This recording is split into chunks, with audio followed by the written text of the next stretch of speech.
À quel moment vous avez compris que votre frère avait un problème avec l'alcool? Alors, assez tôt, mais tout dépend de ce qu'on appelle un problème. Hein. Il est parti aux États-Unis au début des années 80. Moi, je suis parti en 80, fin 85-86 à Yale. Lui était à New York. On se voyait assez souvent.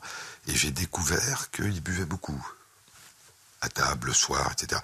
Est-ce que c'était un problème? Est-ce que c'était une habitude? Est-ce que ça avait absolument pas l'air d'affecter son comportement? Il était comme je le connaissais avant, mais il buvait. Et puis petit à petit, j'ai vu véritablement que son comportement changeait. Si j'essaie de me rappeler, peut-être c'est quand il commençait à appeler la nuit. Il m'appelait la nuit, mais on était de retour à Paris, ça devait être au début des années 90. Avec un discours soit pas très cohérent, soit avec une émotion extraordinaire pour un sujet qu'il n'y avait pas, soit pour me jouer du piano à 4 heures du matin parce que d'un seul coup il trouvait qu'un air était très beau. Et donc là, c'est là qu'on a réalisé que véritablement il avait un problème. Après, la question était, avec une certaine naïveté, hein, est-ce que on pouvait l'aider à s'en sortir? Et donc ça a été le moment où ça c'était la fin, c'était plutôt, je suis revenu en Californie en 96, ça devait être 96, 95, 97, où j'étais en contact avec des médecins, avec de grands spécialistes, qui commençaient tous en me disant c'est pas difficile, on va y arriver. C'est pas un problème. Je me rappelle d'une grande spécialiste universitaire du traitement de l'addiction à l'héroïne qui me disait, vous savez, moi je traite des héroïnomanes, donc l'alcool c'est pas grand chose. Et puis quelques mois après, c'était on peut rien faire. Et le leitmotiv devenait le mieux qu'il puisse faire, c'est de rentrer dans sa famille en France.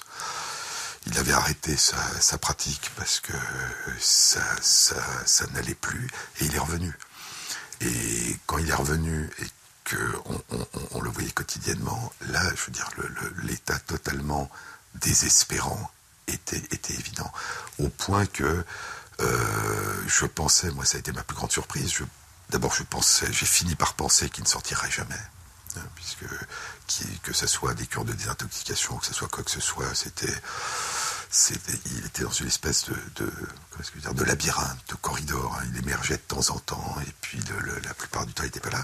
Et j'avais vraiment l'impression il était devenu une espèce d'ombre de lui-même. Hein. Je retrouvais à peine ce que je connaissais. On avait été très proches, extrêmement proches. On a 1 an et demi de différence d'âge, extrêmement proches jusqu'à la fin de nos études de médecine. Hein. Et vraiment, j'avais l'impression de quelque chose d'effrayant. Et ce qui était effrayant, c'est qu'il y avait un côté, je dirais d'un point de vue affectif, il y avait une espèce de côté contaminant du caractère désespéré. Le premier qu'on a essayé de protéger, c'était notre fils. Il appelait notre fils, et notre fils qui était petit, hein, avait un côté helpless. Il pensait qu'il pouvait l'aider, ce qui était extraordinairement touchant, et il se reprochait de ne pas réussir à l'aider. Donc il le voyait, il lui parlait, et donc il y avait une vulnérabilité extrême. Et on est passé de comment réussir à l'en sortir, à l'aider, à comment protéger certains, comme les enfants, de quelque chose qui en fait pour eux était dangereux. Et on avait de plus en plus de médecins disant on ne peut pas faire quelque chose tant que lui ne le fera pas. Et donc il y a ce côté extrêmement désespérant, angoissant et terrible de se dire il faut faire quelque chose, mais faire quelque chose pour l'aider, c'est peut-être pas la bonne façon de l'aider. Il faut attendre que ça vienne de lui, mais que signifie attendre que ça vienne de lui s'il est en train de se noyer? Et donc, entre la réalisation qu'il y avait peut-être un problème et une situation dans laquelle il semblait qu'il n'y avait aucune issue possible, il s'est passé une dizaine d'années, une quinzaine d'années. Pendant lesquelles, j'imagine, tout le monde a essayé quelque chose. Oula, je me suis bourré le bouton, si tu veux ta question, il faut la reprendre. D'accord. Pendant lesquelles, désolé. C'est pas grave. Des années pendant lesquelles, j'imagine, tout le monde a tenté quelque chose. Votre maman, votre sœur, tout à fait. tous vos proches. Tout à fait. Pour ma mère, il y avait quelque chose de terrible parce qu'elle tentait quelque chose. Elle ne comprenait pas de quoi il s'agissait. Elle était entre tout faire pour l'aider et, comme elle ne comprenait pas, tout faire pour nier l'existence d'un problème, pensant que de toute façon ça allait être provisoire et donc l'important était que personne ne soit au courant pour que ça ne le gêne pas. Et donc il y avait quelque chose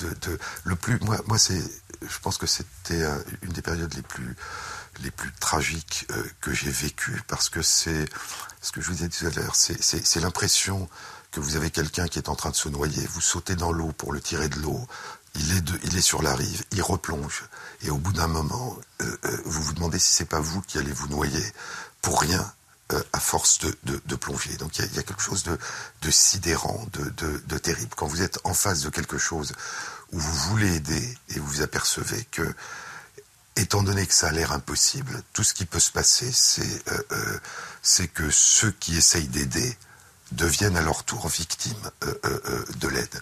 Et donc c'est quelque chose de vraiment tragique. Et le fait qu'il ait trouvé lui-même un jour ce qui lui a fait essayer de s'en sortir, et qui, sans doute, pas par hasard, je pense rétrospectivement, était un médicament. C'était un médecin, donc il croyait aux médicaments. Peut-être que d'autres gens, ayant une autre culture, s'en seraient sortis par une autre approche. Et donc il avait cette foi, il cherchait le médicament qui marcherait. Il a pris d'ailleurs beaucoup de médicaments qui aggravaient son état, alors qu'il pensait que ça l'aiderait. Et là, il a trouvé quelque chose.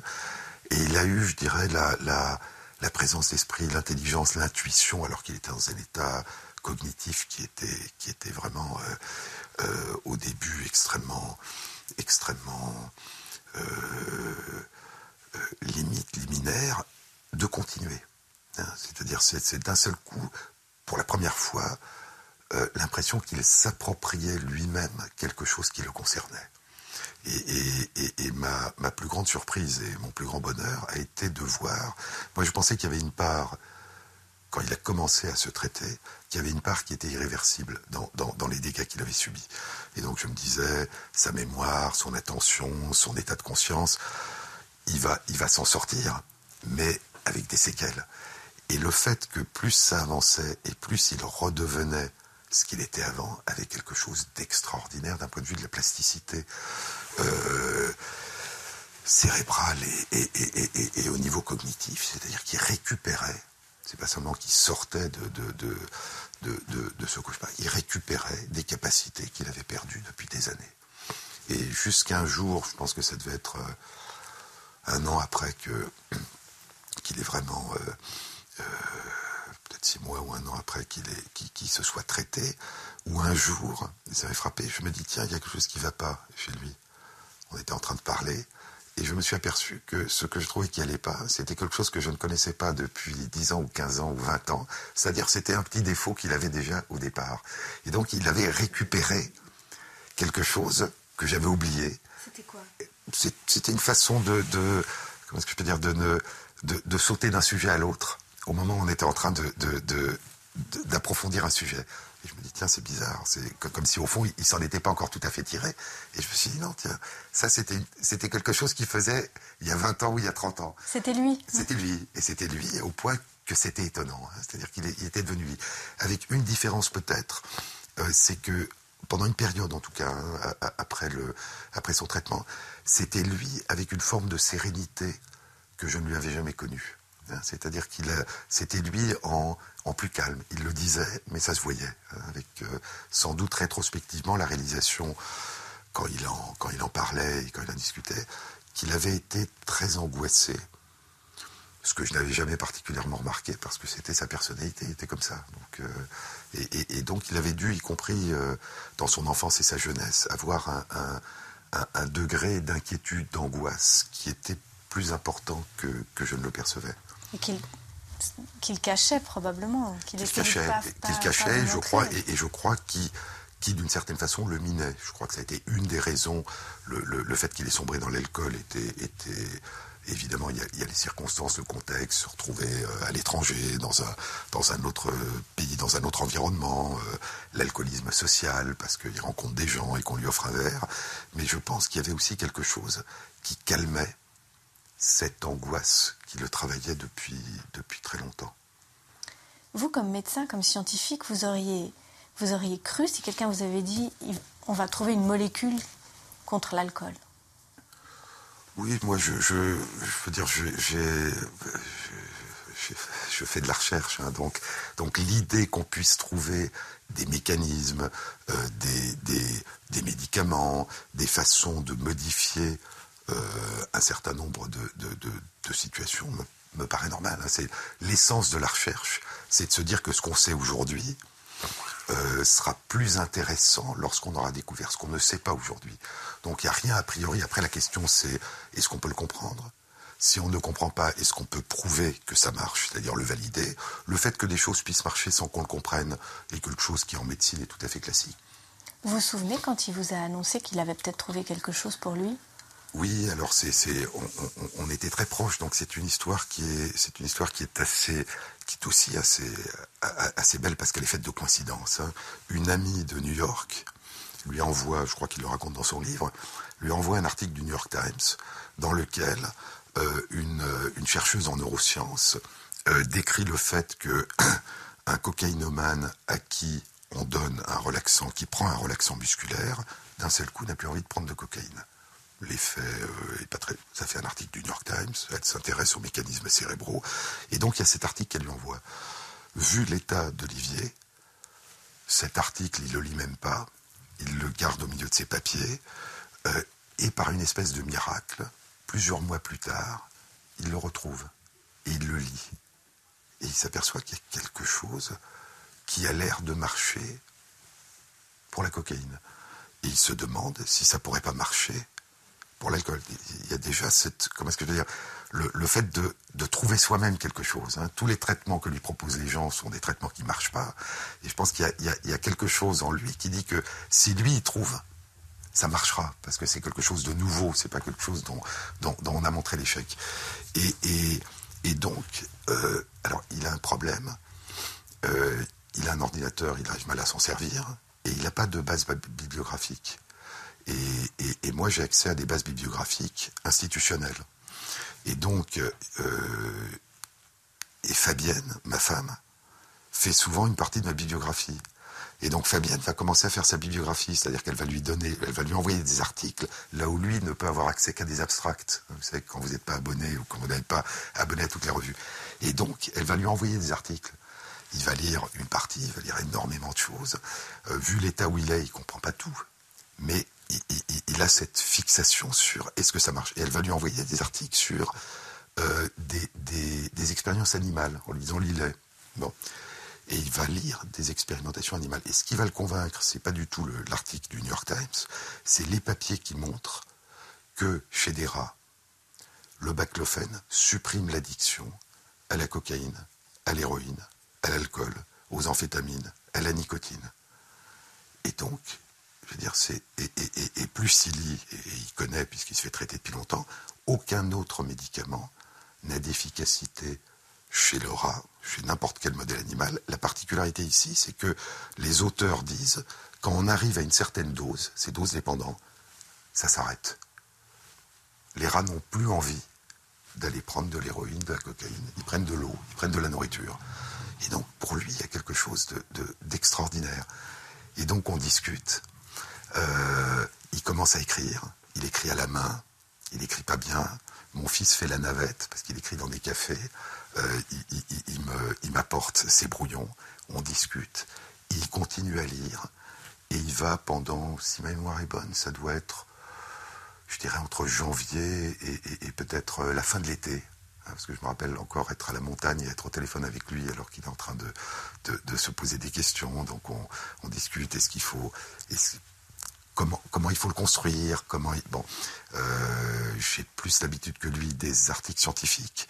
Et donc, je le vois pendant ces mois où il se traite et où il écrit. Je veux dire, son écriture devient de plus en plus cohérente, son écriture devient de plus en plus intelligente, sa capacité de s'approprier toute la littérature sur le sujet et la construction de l'histoire suit un chemin parallèle à sa récupération de ses capacités.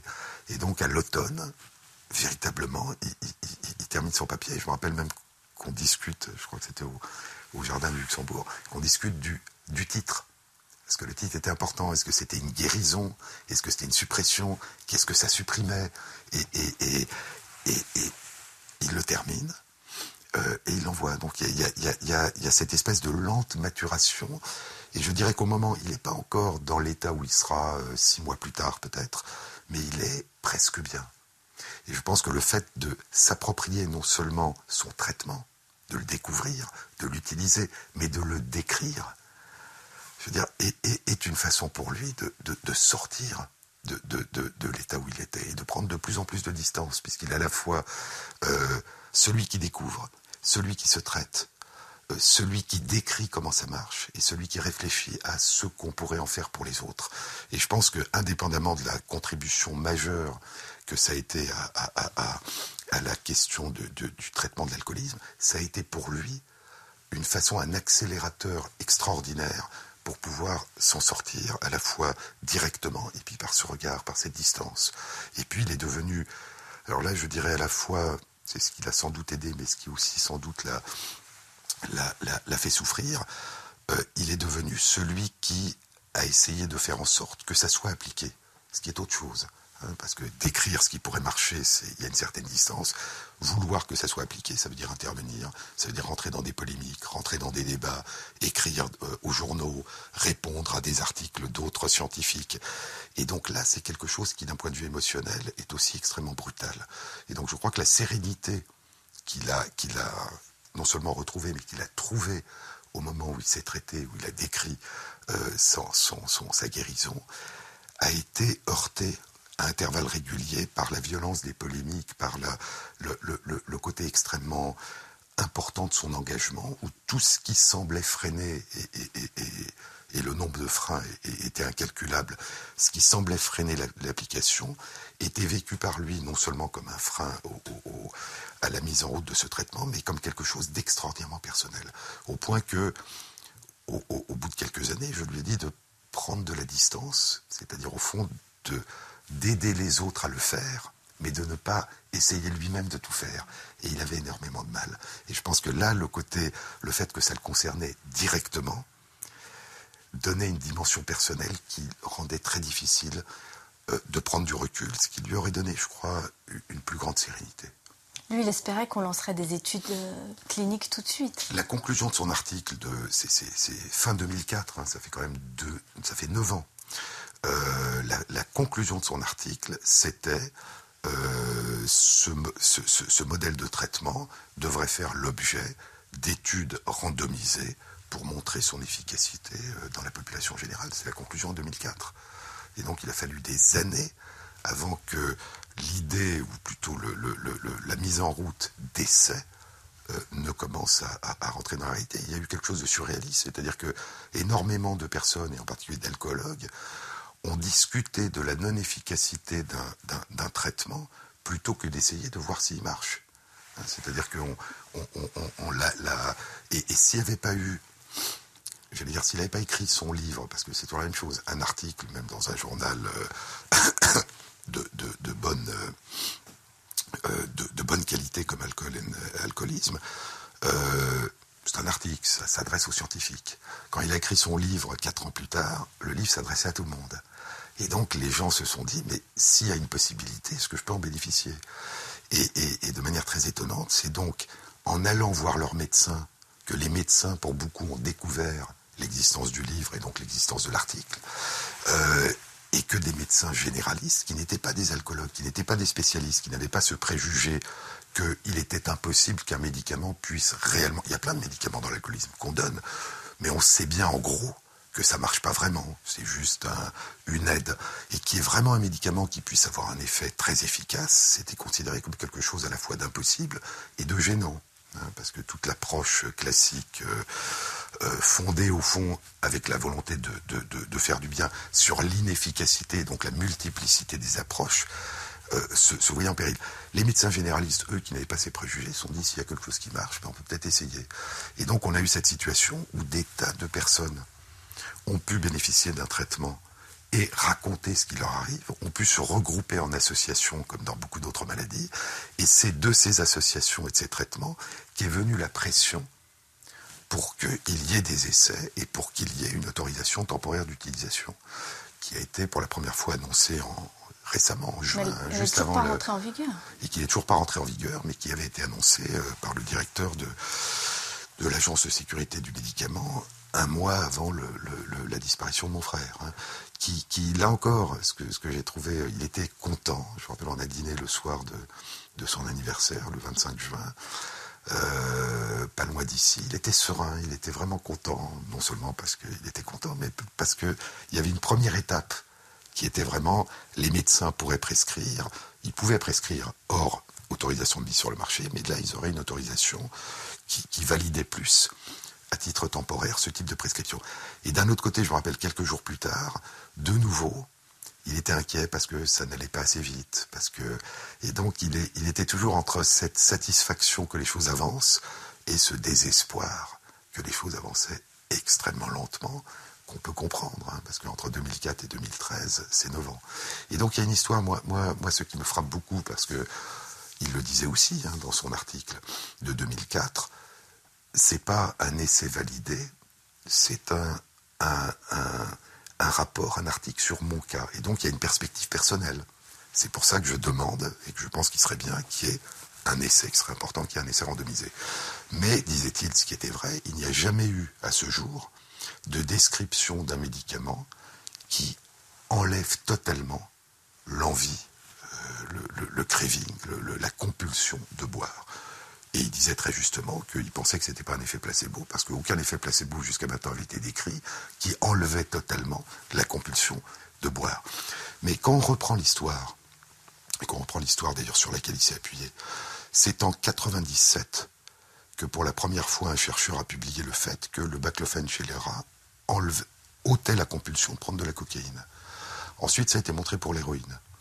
Ensuite, ça a été montré à faible dose, par Addolorato, chez des patients. Ensuite, ça a été montré par quelqu'un qui s'appelle Colombo, un Italien qui travaillait avec Addolorato, chez les rats, en montrant, comme pour l'héroïne et pour la cocaïne, que, à condition de monter les doses, à une dose de 5 mg par kilo, donc qui était 10 fois la dose habituelle qu'on donnait pour le baclofène, il y avait une interruption totale de l'envie de l'animal de prendre de l'alcool. Donc on avait bien quelque chose qui était une diminution, mais c'est un effet dose qu'on connaît dans d'autres médicaments, et c'est la dose qu'il a utilisée. Et donc le fait que quelque chose qu'une efficacité est éprouvée chez l'animal, qui est en général un critère indispensable pour mettre un médicament sur le marché. Enfin, pour lancer des études cliniques. Voilà, normalement, on dit on ne lancera des études cliniques que lorsqu'on aurait fait des études chez l'animal. Ici, paradoxalement, les études chez l'animal étaient déjà faites. C'était la base sur laquelle il était parti. Or, il se trouvait, dans ce qu'il avait testé sur lui-même, que les doses qui avaient été décrites chez l'animal comme étant des doses qui interrompaient la compulsion de boire ou de se droguer, étaient les doses qui, chez lui, étaient efficaces. Et il y a eu 2 résistances. La première, c'est de penser que le baclofène puisse avoir un effet particulier. Le deuxième était de penser qu'il y avait un effet dose dépendant. Et que donc, il fallait donner le baclofène à forte dose, variable, ce que montre aujourd'hui l'expérience, suivant les personnes. Donc, ce qu'on appelle une forte dose semble ne pas être une dose qu'on mesure par rapport au poids, mais une dose qui varie suivant les personnes, ce qui pose des questions importantes d'un point de vue du mécanisme, mais que, au fond, ce qui marchait peu à 1 mg kilo pouvait marcher mieux à 2 et pouvait marcher parfaitement à 3 ou à 4. Et donc cette idée-là a été beaucoup combattue. Et donc il y a eu des propositions, et il y a, je crois, un des essais qui est fait actuellement, qui est fait à des doses maximales suboptimales par rapport à ce qui a été décrit chez l'animal, et par rapport à ce qui a été décrit par mon frère. Donc si on arrête, je dirais, les doses dans un essai avant les doses dont l'effet a été décrit comme efficace, on ne peut avoir qu'un effet suboptimal. Donc c'est cette double résistance. Or, les effets dose dépendants sont totalement classiques en médecine. Et on sait même que une des causes majeures de résistance aux antibiotiques, c'est quand les gens ne prennent pas la dose suffisante, ou qu'ils oublient une prise, ou qu'ils ne traitent pas suffisamment longtemps. Donc c'est quelque chose de tout à fait classique.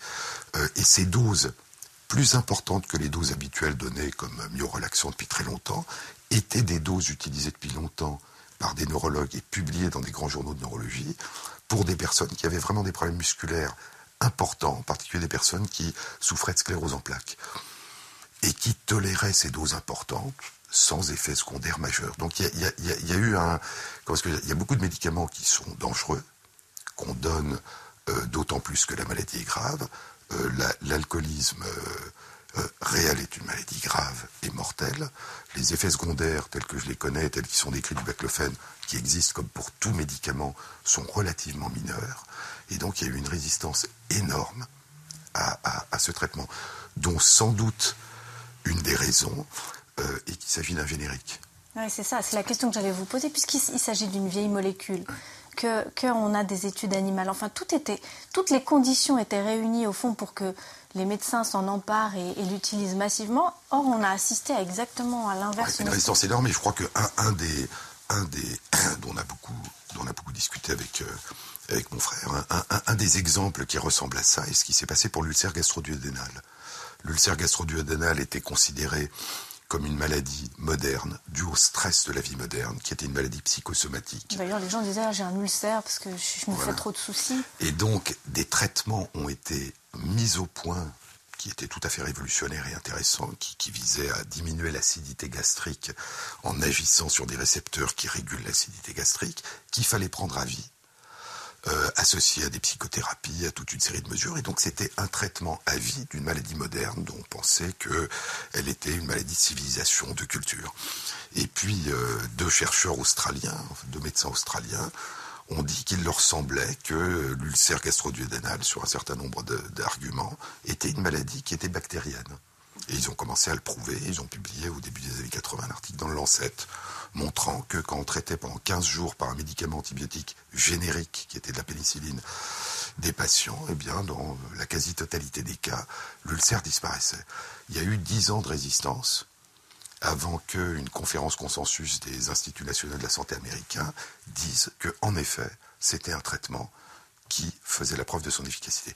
La résistance était une résistance, encore une fois, de double, je dirais, à double face. L'un, c'est que un changement de paradigme, penser qu'une maladie de la civilisation moderne est due à une bactérie qui touche autant les pays pauvres et de l'hémisphère sud que nous-mêmes, était quelque chose d'un peu bizarre. Comment est-ce qu'une maladie du monde moderne et du stress pouvait être due à une bactérie ? Une difficulté, quand vous parlez de est-ce qu'on peut avoir un médicament, comment une bactérie pouvait survivre dans l'acidité gastrique qui était considérée comme détruisant toutes les bactéries. Il se trouve que Helicobacter pylori survit à l'acidité gastrique. C'est pour ça qu'elle cause des ulcères. Et la troisième résistance, sans doute, c'est comment un traitement à vie par des médicaments chers et une prise en charge multidisciplinaire pouvait être remplacé par un traitement de 15 jours par un médicament générique, qu'aucun laboratoire évidemment ne soutenait, puisque c'était un médicament qui n'avait plus de brevet, qui était dans le domaine public. Donc on trouve quelque chose qui ressemble dans l'histoire du baclofène. On a mis en place, pour de bonnes raisons, une approche multidisciplinaire, alors moins efficace que ne l'était la prise en charge de l'ulcère pour l'alcoolisme. On considère que c'est quelque chose dont la cause est multifactorielle et dont le traitement, c'est-à-dire dont la suppression des symptômes est impossible à imaginer. Il y a une particularité par rapport à l'ulcère gastro-duodénal, maladie du stress. Ça, c'est une maladie de la volonté. Donc, au fond, un alcoolique, c'est quelqu'un qui ne veut pas ne pas être alcoolique. Donc, il est un peu responsable. Donc, s'il faisait un effort de volonté, il aiderait la médecine qui est impuissante à le guérir. Avec cette idée qu'on paye le prix, et le prix, c'est l'abstinence. C'est-à-dire qu'au fond, si on s'astreint à ne plus céder à la tentation, eh bien, à ce moment, on pourra sortir. L'idée, je pense que ça, c'est différent de l'ulcère, l'idée qu'il puisse y avoir un médicament qui permet non seulement de ne plus être alcoolique, de ne pas avoir de compulsion de boire, mais de prendre un verre de temps en temps sans retomber dans l'alcoolisme, a quelque chose d'immoral si on pense qu'il y a une dimension morale dans l'alcoolisme et dans la rédemption que constitue l'abstinence. Et donc il y a quelque chose de confus qui amène à dire c'est pas possible et peut-être inconsciemment c'est pas souhaitable. C'est-à-dire que quelqu'un qui a un comportement mauvais va être soulagé sans qu'il soit obligé tous les jours de se dire à chaque minute, attention, il ne faut pas que je touche à un verre parce que sinon je retombe dans la catastrophe. Et puis le troisième point, c'est le générique. C'est qu'à partir du moment où les essais cliniques sont financés par les laboratoires qui veulent mettre en vente leurs médicaments, eh bien quand un médicament n'a plus de brevet et que donc n'importe qui peut le fabriquer, aucun laboratoire ne veut dépenser les sommes qui sont nécessaires pour faire un essai clinique. Et donc il y a la question de savoir dans quelles circonstances la puissance publique doit, étant donné qu'il s'agit de biens communs, suppléer à l'absence de marché. Au fond, quand il y a un marché, celui qui va bénéficier va payer l'essai, mais quand il n'y a pas de marché, ce que disait Adam Smith il y a très longtemps dans La richesse des nations, quand les choses ne sont plus de l'ordre du marché et que le marché ne peut pas répondre, eh bien, disait-il, c'est au souverain et au Parlement, donc à la puissance publique, de répondre aux biens communs. Donc je crois que ça repose la question de cette lourdeur et de cette inertie à faire des essais cliniques lorsqu'il n'y a pas de bénéfice particulier pour une firme pharmaceutique à investir de l'argent dedans. C'est tout à fait nouveau dans l'histoire de la médecine que les patients aient un tel pouvoir et grâce à Internet, ils peuvent se regrouper et il est un peu emblématique de ça, ce médicament. Oui, alors si vous voulez, c'est à la fois nouveau et moins nouveau. Moi, ce que je trouve, ce qui est très beau, et mon frère en parlait beaucoup, c'est que le fait de tester sur soi l'effet d'un médicament, si je reviens à l'aventure de mon frère, c'est quelque chose d'ancien. Les médecins le faisaient à la fin du XIXe siècle. Quand je vous parlais de la découverte de l'effet dans l'ulcère gastro-duodénal d'un traitement antibiotique, l'un des deux chercheurs qui a eu le prix Nobel de médecine, puisque cette découverte qu'on pouvait traiter pendant 15 jours par un antibiotique a amené un prix Nobel de médecine 20 ans après la découverte, s'était traité lui-même, c'est-à-dire qu'il s'était infecté, il s'était infecté par la bactérie pour prouver que la bactérie causait bien un ulcère, qu'elle n'était pas seulement associée, mais qu'elle pouvait causer, et ensuite il s'était traité. Donc on voit, c'était les années 80. Donc cette auto-expérimentation qui paraît toujours assez étrange, c'est quelque chose qui jalonne de temps en temps l'histoire de la médecine, et qui a un côté très beau, qui a un côté un peu fou, qui a un côté héroïque, qui a un côté aventure individuelle. La question des associations de patients est une question beaucoup plus moderne, mais elle naît avec le sida. Et vous savez qu'avec le sida vont pour la première fois naître, il y a beaucoup de choses qui vont naître. Il y a les associations de patients qui deviendront des partenaires à part entière des médecins et des chercheurs. Et un lobby, un vrai lobby. Peut-être, un peu comme dans cette histoire de l'alcoolisme, parce que la médecine est impuissante devant cette nouvelle maladie. Et que donc la médecine étant impuissante, je dirais, le médecin et le patient se retrouvent à armes égales, en fait. Il n'y a plus, ce discours de la médecine qui est un peu surplombant parce que on peut traiter et que donc il y a un peu qui apporte et qui reçoit. Et donc cette espèce d'égalité tragique, parce que le sida tue la quasi-totalité des personnes en moins de 10 ans, va faire que les personnes vont se regrouper et vont devenir des partenaires, vis-à-vis des chercheurs sur la rapidité avec laquelle un médicament sera autorisé. Et ça sera le début de procédures dans lesquelles les patients demanderont, les associations de patients demanderont que les procédures d'autorisation de mise sur le marché soient accélérées à cause de l'urgence et de l'importance du problème. Donc il y a un changement. Il y aura aussi un changement un peu différent, mais au niveau des génériques. C'est le sida qui va faire en sorte que pour la première fois, l'Organisation mondiale du commerce admettra que lorsqu'un médicament est breveté et vendu dans les pays qui peuvent l'acheter, eh bien, si les pays pauvres ne peuvent pas l'acheter, plutôt que de leur dire si vous ne pouvez pas payer, vous mourrez, on va dire ils ont le droit de le fabriquer ou de l'acheter comme générique. Donc vous voyez qu'il y a quelque chose à la fois du côté du générique et du côté du rôle des associations de patients qui va bouger au moment du sida. Et ça, c'est un peu la même chose. On va avoir des associations de patients, je dirais même moins structurées que les associations de patients sida, qui vont se faire autour de la prescription du baclofène et de la demande, encore une fois, d'accélération de l'autorisation de mise sur le marché. Donc peut-être que le point qui ressemble un peu dans un contexte différent, c'est une médecine relativement impuissante à apporter un soulagement et des patients qui se prennent eux-mêmes en charge et en main parce qu'ils considèrent qu'ils en savent autant, si ce n'est plus, que ce que dit la médecine. Donc je crois qu'il y a quelque chose d'intéressant. Mais c'est vrai que depuis les années 80, dans tous les domaines, cancer, maladies rares, maladies neurologiques, on a vu apparaître les associations de patients, et je crois que c'est très important, parce que le patient, la personne et le médecin, c'est un dialogue singulier. Mais ce qu'on a longtemps oublié, c'est que le médecin, lui, il est en dialogue singulier, mais il est en dialogue collectif avec tous les membres de sa spécialité et avec tous les chercheurs. Et donc il a derrière, dans ce dialogue singulier, toute une série d'interlocuteurs. Le patient, il est seul. Et donc les associations ont fait que le patient n'est pas seul. Il est seul face au médecin dans ce dialogue, mais il a aussi derrière lui, en amont et en aval, la possibilité de dialoguer. Avec Internet, avec la fluidité encore de l'échange d'informations, je pense que cette dimension va augmenter et s'accélérer.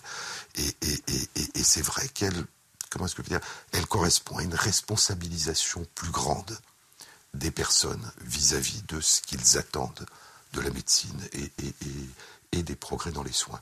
Donc, moi, ce qui m'a le plus étonné, c'est le discours de beaucoup d'alcoologues, hein, en France en particulier, parce que dans les pays anglo-saxons, c'était autre chose. Il n'y a pas eu de discours contre. Il y a eu de la part des universitaires, hein, puisque mon frère était invité dans les plus grandes universités américaines, où on l'écoutait avec énormément d'attention, mais on l'écoutait, des médecins prescrivaient, mais il n'y avait rien du côté de l'autorisation de mise sur le marché. Ouais, c'est en France qu'il y a une résistance active et un mouvement puissant de la part des médecins généralistes, des patients et des associations de patients et de médecins généralistes d'ailleurs qui se sont formés. Hein. Il y a une espèce de lien étroit, très touchant je trouve, entre les médecins généralistes et leurs patients. Dans d'autres pays, il y a eu un accueil favorable. Je vous disais, mon frère était accueilli dans des universités, grandes universités, qui écoutaient avec énormément d'attention, des médecins prescrivaient, mais il y avait simplement une inertie. Il n'y avait pas l'idée, il faut accélérer, il faut mettre en place des essais cliniques ou il faut accélérer l'autorisation sur le marché. C'est très bien, l'inertie, c'est très bien, mais on ne va pas changer les choses sous prétexte que c'est très bien. En France, c'était une résistance active. Hein, on ne peut pas y croire. Et on ne peut pas y croire, encore une fois, avec ce terme très bizarre de médicament miracle.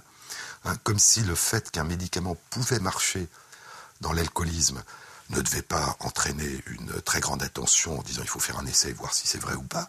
Non, si on disait qu'il marchait, c'était que c'était un miracle. Les miracles, c'est évidemment ce qui échappe au monde réel dans lequel nous vivons, c'est du supernaturel. Si c'est du supernaturel, ça ne peut pas exister. Et donc, si on vous dit qu'il y a un médicament qui traite l'alcoolisme, c'est du supernaturel. C'est du surnaturel. N'y croyez pas, un médicament ne peut pas guérir l'alcoolisme. Quand vous partez de l'idée que quelque chose est impossible, et c'est vrai dans tous les domaines de la science et dans certains domaines de biologie fondamentale que je connais très bien, vous n'allez pas essayer de faire des efforts pour essayer de voir si ça marche, puisque tout ce que vous allez faire, c'est de prouver que quelque chose dont vous croyez que c'est impossible est impossible. On ne dépense pas de l'énergie et du temps pour prouver que quelque chose qui n'existe pas, en effet, n'existe pas. On cherche les choses qui existent. Si vous pensez a priori que c'est impossible, que c'est un miracle, eh bien vous ne faites pas d'essai. Et donc je crois que cette résistance vient de l'idée, qui est assez étrange de la part, je dirais, d'alcoologues, que la maladie alcoolique est par définition, intrinsèquement, en tant que telle, une maladie incurable. Et donc, des maladies qui ont été considérées comme incurables, comme le cancer, comme le diabète, comme les infections, se sont révélées curables. On peut dire que c'est extraordinaire, mais personne n'a dit c'est impossible. Bon, l'alcoolisme, bizarrement... C'est vrai qu'on ne parle pas de l'insuline comme d'un médicament miracle. Non, et puis au moment où l'insuline a fait son efficacité, on n'a pas dit attendez, c'est pas possible, parce qu'il n'y a pas de médicament miracle dans le diabète. On n'a pas dit c'est impossible qu'une chimiothérapie puisse marcher, puisqu'il n'y a pas de médicament miracle dans le cancer. Il n'y a pas de médicament. Si un jour il y en a un, on sera content. Et le problème est de savoir s'il marche. Et donc je crois que cette idée que c'est pas possible qu'il y ait un médicament qui marche dit quelque chose sur l'état d'esprit, la façon dont cette maladie est vue. Est-ce que c'est parce que pendant très longtemps rien n'a marché, mais il faut espérer que le jour où il y aura un médicament pour la maladie d'Alzheimer, on ne dira pas c'est pas possible avant même de l'essayer, parce que pour l'instant il n'y en a pas, ou est-ce que c'est encore une fois parce qu'on est dans un domaine très particulier où le patient étant responsable de son maladie, on veut qu'il expie de sa responsabilité, qui se purifie, qui rentre en rédemption. Et s'il y avait un médicament, au fond, puisqu'on est dans le religieux, puisque le malade doit faire sa rédemption, le médicament serait quelque chose qui l'exonérerait de ce devoir moral, et donc on est dans le religieux. C'est pas possible, c'est pas souhaitable. Ça permettrait au fond aux pécheurs de s'en tirer à trop bon compte. Hein. Donc je crois qu'il y a une vision. Cette vision a existé dans d'autres domaines, hein, dans le domaine du sida.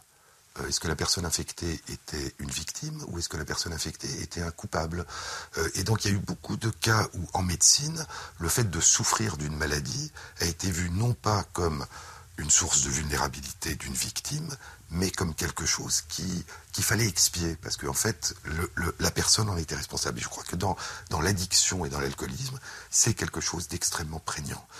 Et donc, il y a cette réticence à considérer que... Alors après, on dit, ça n'est pas que biologique. Rien n'est que biologique. Nous sommes des êtres humains. Guérir d'un cancer, ça n'est pas qu'une histoire biologique. C'est une reconstruction d'une vie, c'est la reconstruction d'une existence. Donc rien n'est que biologique, rien n'est simplement effacé par un traitement dans aucun domaine. Mais considérer qu'un médicament ne peut pas, à lui seul, agir et être efficace, c'est avoir une vision très particulière des maladies. Et je pense qu'en effet, ça a été le cas pour la tuberculose, ça a été le cas pour le sida, ça a été le cas pour beaucoup de maladies infectieuses, ça a été le cas pour un certain nombre de visions. Il y a quelque chose de normatif, il y a quelque chose de culturel dans le regard qui est porté sur les personnes qui souffrent d'addiction, qui fait que on veut les aider à s'aider eux-mêmes, mais qu'on n'est peut-être pas prêt à les aider tout simplement. Une dernière question un peu d'ordre éthique. Est-ce qu'il n'y a pas un risque, si ce médicament est si efficace, que finalement on le donne et puis qu'on s'en occupe plus tellement des patients? Non, je crois pas. Je crois, encore une fois, je parlais de... Regardez ce qui s'est passé dans le cancer. L'évolution a été... Au début, on a, je dirais de manière un peu à la fois fantastique et un peu inhumaine, on a traité les personnes et puis on s'en est pas occupé. Et puis maintenant, on considère qu'un accompagnement psychologique, un accompagnement sociologique, un accompagnement de tout est indispensable parce qu'il n'y a pas simplement une tumeur que l'on fait disparaître quand on réussit à guérir. Il y a une personne qui a été bouleversée, il y a une personne dont l'existence a été changée et c'est cette personne qu'il faut accompagner. Et si je regarde ce qui se passe dans le domaine du cancer, l'accompagnement est beaucoup plus développé aujourd'hui qu'il ne l'était il y a 10 ans ou il y a 20 ans. Et on peut le voir dans d'autres circonstances. Donc je crois que à partir du moment où on considère que la personne malade n'est pas simplement un problème biologique à résoudre ou un problème organique à résoudre, mais qu'on considère que c'est une personne qu'il faut aider d'un point de vue physiologique, mais qu'il faut prendre en compte et accompagner, il n'y a aucune raison qu'un traitement efficace entraîne l'arrêt de l'accompagnement. Si vous voulez, c'est toujours ce paradoxe que... Et c'est vrai dans la médecine moderne, quand on regarde ses défauts, si vous voulez, à l'époque où la médecine était inefficace, elle ne pouvait faire qu'accompagner. Et donc, elle ne le faisait pas toujours, mais quand elle le faisait, c'était la seule chose qu'elle pouvait faire. Quand la médecine est devenue efficace, parfois ça consiste à dire, écoutez, je vous ai guéri, maintenant débrouillez-vous. Et donc, bizarrement, une médecine qui est devenue efficace pour guérir, pour sauver la vie, a parfois perdu cette vocation humaine d'accompagnement, de soulagement de la souffrance, d'où la difficulté à traiter la douleur, par exemple. La douleur, c'est ce que vous ressentez. C'est pas quelque chose qu'on guérit. Donc je crois qu'il y a eu tout un travail depuis les années 80, où une médecine qui était devenue relativement inhumaine à mesure de sa capacité à guérir ou à sauver la vie, se désintéressait de ce qui n'était pas de l'ordre de la guérison. Je crois qu'un des exemples, si on change complètement de sujet, c'est le fait que les personnes en fin de vie étaient abandonnées, que les soins palliatifs, c'est une révolution que des femmes médecins anglaises ont fait en disant « quand on ne peut plus guérir », ce n'est pas pour ça qu'il faut abandonner les personnes. La vocation de la médecine, c'est d'accompagner, de soulager la souffrance et de ne pas abandonner. Donc je crois que si on concilie les deux, si on concilie une approche humaniste de la personne et le meilleur service qu'on peut rendre d'un point de vue biologique et d'un point de vue traitement, on a le meilleur des deux mondes. Mais dire on accompagne quand on peut rien faire pour soulager votre souffrance, ou une fois qu'on peut soulager votre souffrance, on vous abandonne, c'est pas en ces termes que ça doit se poser. D'autant que les malades alcooliques disent eux-mêmes c'est une identité très forte, l'identité d'alcoolique, surtout quand on a souffert pendant des années et quand on n'est plus alcoolique. Parce que le baclofène est efficace, tout à coup, il y a un trouble de l'identité. Vous savez, quand les premiers, moi des amis médecins m'ont raconté, et certains patients m'ont raconté, que quand les premières trithérapies anti-VIH, anti-sida sont apparues en 1996, des personnes qui s'étaient préparées à mourir, puisque elles savaient qu'elles allaient mourir comme les autres personnes qu'elles avaient connues, ont été bouleversées par le fait que d'un seul coup, leur maladie, encore une fois, c'est un peu comme ça, c'est pas une guérison, c'est une suspension. Mais au fond, si on n'est plus malade, le fait de savoir si on est guéri au sens classique du terme ou si on est tout simplement plus malade est quelque chose qui n'est pas vraiment important. Le fait de savoir que la mort n'était plus inéluctable a bouleversé beaucoup de personnes au point d'entraîner des dépressions. Pourquoi ? Parce que vous construisez votre vie autour d'une situation, et en l'occurrence, là, la situation, c'était la fin inéluctable, et d'un seul coup, le monde est totalement changé, et vous êtes démunis. Vous ne savez plus comment faire face à ce que vous aviez abandonné. D'où cette histoire que je racontais des patients diabétiques, que le fait d'inscrire leur démarche dans une œuvre d'art permet de reconstruire, non pas d'un point de vue, encore une fois, biologique ou médical, mais d'un point de vue de la personne. Toute maladie est un bouleversement. Tout bouleversement change la façon dont on appréhende le monde et les autres. Et lorsque, en plus, cette maladie a des composantes psychologiques, cognitives, relationnelles, comportementales, il est évident que quand vous arrêtez de souffrir de ces bouleversements-là, vous êtes perdu. C'est-à-dire se retrouver comme on était avant, c'est se retrouver comme un autre. Et donc ça demande sans doute une aide considérable, non pas parce que, ce qu'on entend souvent, à mon sens à tort, non pas parce que le médicament serait insuffisant, mais parce que, encore une fois, une personne qui se transforme profondément a besoin d'une aide, et sortir d'une détresse, sortir du malheur, c'est se retrouver dans un environnement totalement différent, dans lequel on peut être totalement démuni. On n'a plus fait de plan pour l'avenir, on a coupé les relations sociales, on a disloqué sa famille, Et qu'est-ce qu'on fait ? Et d'un seul coup, on est là au milieu de ce désastre qu'on réalise d'une manière totalement différente du moment, de la période où on était soi-même plongé dans un désastre. Et d'un seul coup, on voit ce champ de bataille, et qu'est-ce qu'on fait ? Et comment on recommence sa vie ? Donc je pense que l'accompagnement est essentiel, non pas parce que les médicaments seraient éventuellement inefficaces ou pas suffisants, mais parce qu'il y a plus dans la guérison, il y a plus dans le fait de sortir, encore une fois, d'un désastre et d'une maladie grave qui modifie le comportement, que simplement le médicament. Il y a ce qu'on fait après. Donc il y a un problème de solidarité. Non seulement solidarité pour que des médicaments génériques puissent être testés parce que la collectivité le permet, mais solidarité parce qu'il ne suffit pas de tirer quelqu'un de l'eau et de lui dire « débrouillez-vous maintenant ». Que ça consiste à réaccompagner sur le chemin de la vie. Sans compter le fait que beaucoup utilisaient l'alcool comme automédication pour traiter... Tout à fait, je pense qu'il y a un effet, si vous voulez, c'est toujours ces effets d'amplification. C'est-à-dire qu'on tombe dans l'addiction pour des raisons qui tiennent à la fois aux circonstances et à sa personnalité, mais sa personnalité se modifie d'autant plus que l'on rentre dans l'addiction, sa capacité de maîtrise sur la vie disparaît. Puisque la personne addictée devient l'esclave de son addiction, et d'une certaine façon redevenir libre, si j'osais un parallèle, je dirais que dans les régimes qui ont longtemps connu des dictatures, comme dans les pays de l'Est avant que le mur de Berlin s'effondre, ou dans d'autres pays, on s'aperçoit que la réappropriation de la liberté est extrêmement dure. Ça ne va pas de soi de devenir libre quand on a été en permanence pendant des générations ou pendant une vie sous la coupe de gens qui vous disaient ce que vous aviez le droit de faire ou pas. Quelqu'un qui a une addiction, c'est quelqu'un qui vit sous la coupe de son addiction. Et donc retrouver sa liberté, c'est être perdu. Il faut la reconstruire, il faut réapprendre à vivre. Il y avait les troubles qui précédaient, les raisons pour lesquelles l'addiction, mais je pense qu'au-delà de ces raisons préexistantes, il y a le fait que c'est un continent totalement nouveau. Et quand un pays qui a vécu sous la dictature retrouve la liberté, le problème, c'est pas tellement, à mon sens, qu'il retrouve les problèmes qui ont fait qu'il a sombré dans la dictature, c'est surtout qu'il découvre une liberté dont il est très difficile de savoir ensuite comment on s'en sert, ce qu'on en fait. Merci beaucoup. Merci à vous.